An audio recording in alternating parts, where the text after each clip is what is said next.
America কিন্তু officially Sheikh হাসিনাকে কখনোই রিজেক্ট করেনি।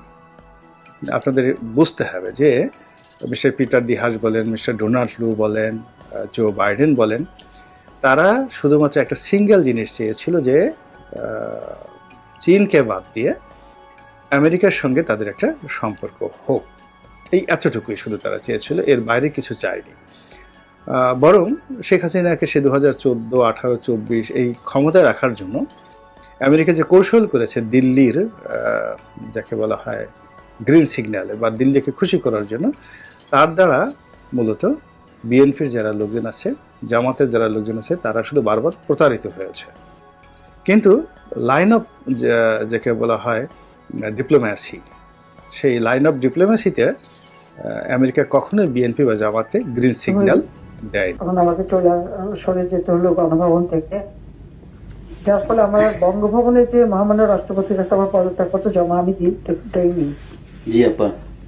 কাজে আমার কিন্তু পদত্যাগ হয়নি। আমি কিন্তু এখনো বাংলাদেশের constitutional prime minister, elected prime minister. আমি হাসানাত আব্দুল্লাহ সাজ্জিদ আলম থেকে যে সমন্বয়ক আছেন, আপনাদেরকে বলবো, আপনারা বিশ্ববিদ্যালয়ের ছাত্র, মনে রাখবেন অতিরঞ্জিত কোনো কিছু ভালো না।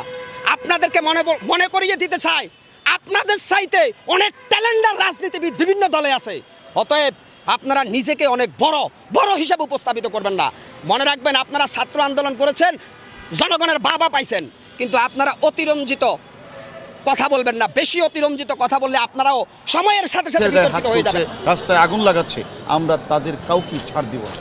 আমরা পুলিশ, আমরা ধৈর্যের পরিচয় দিচ্ছি। তারা যদি মনে করে দুর্বলতা, তাহলে তারা বুকার স্বর্গে বাস করছে। যারা এই কাজটি করছেন তাদেরকে আমরা চিনি, তাদের নাম আমরা পেয়েছি।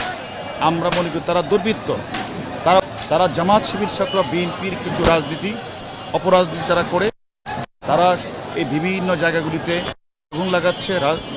রেলপথ, রেলের স্লিপার তারা তুলে দিচ্ছে, মেট্রো রেল তারা বন্ধ করে দিচ্ছে। তারা আসলে বারবার দেশটাকে সারা অস্থিতিশীল করতে চায়।